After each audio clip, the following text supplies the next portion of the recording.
안녕하세요, 헌터입니다. 오늘 분석해볼 기업은 LG전자입니다. LG전자는 가전제품, 자동차 부품, 영상 및 관련 기기, 설비 제작 등 다양한 사업을 영위하고 있는 기업입니다. 월봉으로 차트 보시면요, 꾸준하게 이제 구조적으로 성장하는 기업은 아니지만 등락이 굉장히 자주 반복이 되는 기업이에요. 그래서 먹을 구간이 많다, 이런 특징이 있고요. 여러분들이 저평가된 구간에서 이제 업황이 좀 개선이 될 때 들어가신다면 충분히 자주자주 수익을 낼 수 있는 이런 흐름을 가지고 있습니다. 그래서 여러분들이 보시면 대부분 이제 올라가는 구간을 보시면 다 동일해요. 반년에서 1년 사이에요. 다 반년에서 1년 사이에요. 그렇기 때문에 여러분들이 좀 비교적으로 방망이 좀 짧게 잡고 한 중기적인 관점으로 보시면 좋을 것 같아요. 그래서 장기로 보지 마시고 중기적으로 좀 보시면 여러분들이 수익 내기 최적화되지 않을까, 이렇게 좀 보고 있습니다. 자, 어쨌든 최근에 흐름으로 다시 돌아가서 2년 가까이 좀 조정이 이루어지고 있는 상황입니다. 그래서 굉장히 많이 내려왔었고 77,000원 저점 잡고 반등을 꾀하고 있습니다. 그래서 최근에는 좀 올라왔죠. 10만원 초반까지 올라온 모습은 긍정적으로 보여지고 있습니다. 이제 앞으로 우리가 주가가 계속해서 이런 반등을 이어갈지 분석을 통해서 알아보도록 하겠고요. 뭐 밑단에서 들어가서 지금 수익이 나고 계신 분들도 계시겠지만 대부분 물려 계신 분들이 좀 많을 거라고 사료가 됩니다. 그래서 이제 앞으로 주가에 어떻게 대응을 해야 될지 투자 전략까지도 알아보는 시간 갖도록 하겠습니다. 자, 이어서 수급 상황입니다. 한 달 기준으로 개인들이 많이 팔았고요. 기관이 많이 사주고 있습니다. 외국인은 반면에 좀 중립적인 입장으로 사고팔고를 좀 반복하고 있는 모습을 보여주고 있습니다. 자, 최근까지 이제 같은 흐름이 이어지고 있고요. 이어서 공매도 비중 보시면 최근에 굉장히 좀 안정된 모습을 보여주고 있습니다. 이제 다만 과거에는 좀 비중이 높았어요. 10에서 20 사이 막 왔다 갔다 하면서 높은 비중을 보여줬었다가 최근에 이제 좋은 재료들, 이슈들이 나오다 보니까 하락에 베팅하는 세력들이 줄어든 모습이죠.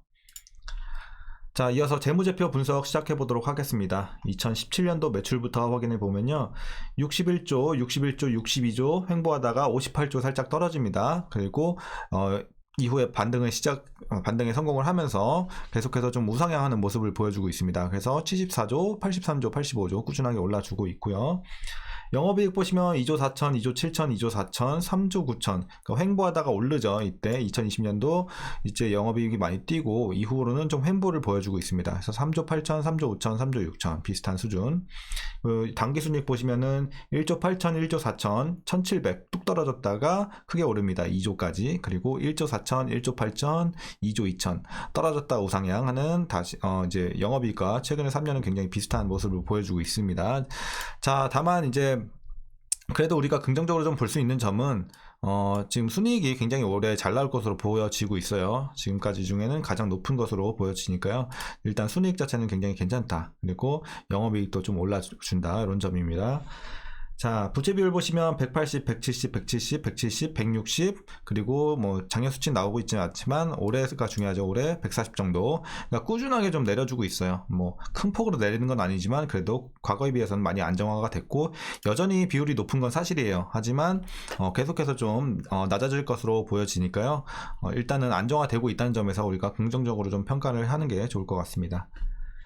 자, 이어서 ROE 보시면 과거에는 괜찮았어요. 13, 9 이렇게 괜찮았는데 갑자기 떨어졌죠. 이때 실적이 악화가 되면서 0, 0.2 그래서 그 다음에 13 또 괜찮아졌다가 6 떨어지고, 그러니까 굉장히 좀 불규칙한 흐름을 보여주고 있습니다. 그래서 올해는 8까지 좀 이제 예상이 되면서 뭐 이렇게 높진 않지만 그래도 양호한 수준까지는 올라왔다, 이렇게 좀 보시면 될 것 같고요.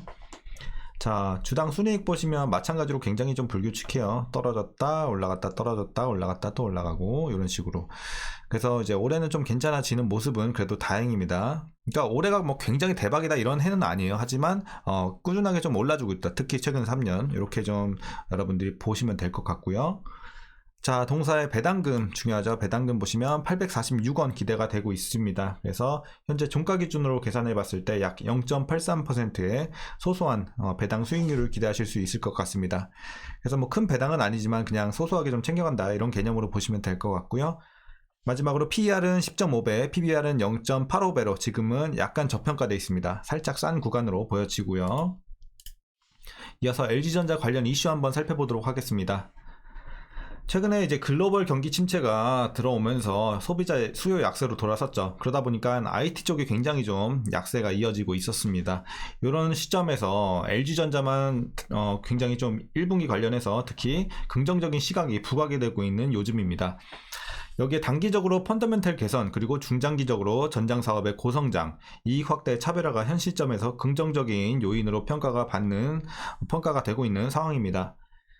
자, 그래서 LG전자 올해 1분기 영업이익은 1조 원으로 추정이 되고 있습니다. 이는 컨센서스 9,152억 원을 상회하는 수치입니다. 그래서 굉장히 1분기 관련해서는 실적이 지금 좋게 나와줄 것으로 예상이 되고 있는 긍정적인 상황이고요. 1분기 반도체와 디스플레이, 스마트폰 업체의 매출액과 수익성이 종전 대비 하향된 점과 비교해 이제 동사의 수익성만 종전 추정 대비 개선될 것으로 전망이 되고 있는 긍정적인 상황입니다.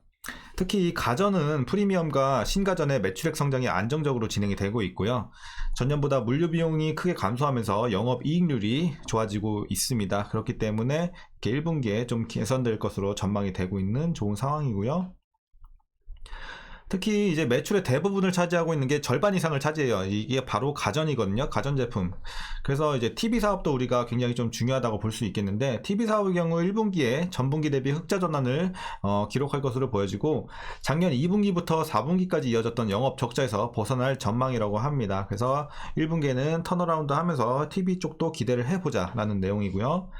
전장 사업도 중장기적 관점에서 성장성이 명확하고요. 작년 말 수주잔고 80조 원 확보와 LG 마그마를 통한 북미 시장 점유율, 매출액 증가가 전체 수익성 개선에 기여할 것으로 판단되고 있습니다. 그래서 이제 마그마 관련해서 전장 사업도 우리가 자동차 쪽도 한번 기대를 해보자라는 내용이에요. 그래서 LG 마그마의 다른 성장 부문은요, 신규 자동차 업체와 ODM 협력을 기대하고 있다는 겁니다. 그래서 마그마는 완성차 생산 경험을 갖고 있고, 반면에 LG그룹은 전장 분야에서 토털 솔루션을 보유하고 있기 때문에 외주 생산 전략 관점에서 LG 마그마가 중요한 공급업체로 평가가 되고 있습니다. 자, 그래서 최근에 이슈는 이 정도로 정리하겠고요. 저희 강아지가 지금 밥 먹고 있는 소리라서 좀 이해해 주시길 바랍니다. 죄송합니다. 자, 이제 마지막으로 여러분들 투자 전략 말씀드리면서 영상 마치도록 하겠습니다. 자, 일단 신규 진입에 있어서는 일단은 오늘 제가 간만에 좀 애매한 의견을 좀 드릴게요. 그러니까 지금은 그러니까 결론적으로 말하면 약간 반대긴 한데, 그러니까 지금 들어가서 위험하진 않아요. 지금도 살짝 싼 구간이기도 하고, 근데 우리가 항상 들어갈 때는 수익성을 극대화시키는 구간에서 들어가는 게 가장 베스트란 말이죠. 그래서 개인적으로 봤을 때는 여기서 조금 떨어졌을 때 뭐 한 9만 원이나 이렇게 초반대에서 들어가신 게 좀 그래도 괜찮아 보이고, 지금은 조금 올랐기 때문에 조정 받을 가능성도 있긴 하거든요. 결국에는 올라가겠지만 좀 받았다가 올라갈 수 있는 구간이라고 보고 있어요. 그래서 조정이 들어온다면 이때 좀 밑단에서 들어가시는 게 훨씬 유리하지 않을까 이렇게 보고 있습니다. 난 그래도 뭐 성격 급하신 분들 빨리 난 이거 사야 돼 하시는 분들 뭐 지금 들어가신다고 해도 뭐 크게 반대까지는 뭐 제가 못하겠지만 뭐 위험한 구간은 아니기 때문에, 하지만 우리가 항상 수익성 극대화시키는 구간에서 들어가자 이렇게 말씀드리겠고요. 자, 반면에 이제 밑단에서 들어가셔서 수익이 지금 좀 나고 계신 분들 어떻게 대응해야 될까 또 고민이 많으실 것 같아요. 일단은 제가 목표가로 먼저 설명을 드릴게요. 목표가 12만원까지 보세요. 12만원까지 보시고요. 뭐 여기서 지금 뭐 진짜 밑단에서 들어가셔서 7만원 막 여기서 10만원대에서 들어가셔서 수익이 많이 나신 분들이죠. 많이 나신 분들은 비중 조금 줄이세요. 한 30에서 40 이렇게 좀 줄이시고, 만약에 뭐 조금 애매하게 들어가서 9만원대에서 들어가고 뭐 아주 많이 나진 않았다 하시는 분들은 뭐 비중 줄이지 말고 12만원까지 최종적으로 한번 보시는 걸 추천드리겠습니다. 그래서 1차 목표는 12만원. 12만원 가서도 업황이 굉장히 좋고 지금 상황이 괜찮다. 그렇다면 15만원까지도 올라갈 수 있는 가능성은 열려있다. 하지만 그건 12만원 가서의 문제고 1차적으로는 12만원까지만 보자 이렇게 말씀드리겠습니다. 자, 마지막으로 위에서 물리신 분들은 어떻게 대응해야 될지 말씀드리도록 하겠습니다. 일단은 물을 반드시 타주셔야 되긴 합니다. 다만 12만원 언더에서 물리신 분들은 물 타지 말고 그냥 보유하세요. 12만원까지 올라올 때까지. 그래서 12만원 근처 오면 대충 털고 나오시면 될 것 같고요. 12만원 위에서 물리신 분들은 반드시 물 한번 타주셔야 되는데, 평단이 다 다르실 테니까 제가 어디까지 맞춰라라고는 말씀 못 드리지만 12만원에서 15만원 사이에는 무조건 위치시켜야 됩니다. 평단을. 그래야지 여러분들이 최대한 좀 빠른 시간 안에 탈출 기회가 생길 것으로 보여지고 있고, 만약에 물을 안 타시거나 굉장히 조금 타셔서 고점에서 물렸는데 그래서 15만원 위에 있다 그러면은 탈출 기회가 굉장히 오래 걸릴 수 있습니다. 나중에 찾아올 수 있기 때문에 몇 년이 걸릴지 몰라요. 그래서 항상 조금 더 돈을 투자하시더라도 반드시 평단 관리 해주셔야 됩니다. 그래서 물론 비중 관리도 중요하지만 여러분들이 평단 관리 하셔서 최대한 좀 빨리 나올 수 있게. 그래서 뭐 제가 12만 원까지 맞춰라 하신다고 해서 12만 원까지 올라올 때까지 기다리라는 게 아니라 뭐 주가가 11만 5천 원에서 올라오다가 조금 좀 힘이 좀 빠진다 그러면 적당히 11만 원 5천 원에서 5천 원 손해 보고 그냥 나오시는 거예요.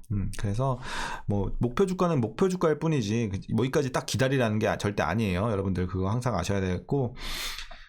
자, 그리고 뭐 12만원 오더라도 여전히 좀 좋다 그러면은 일부 정리하고 또 좀 더 가져갈 수도 있는 거고요. 그래서 목표 주가는 그런 개념으로 좀 보시면 될 것 같고, 어쨌든 제일 중요한 건 다시 말씀드리지만 12만원에서 15만원 맞춰주셔라. 이 사이로 평단 맞춰주시고 가능하면 12만원 근처면 가장 좋겠죠. 네, 이렇게 정리하도록 하겠습니다.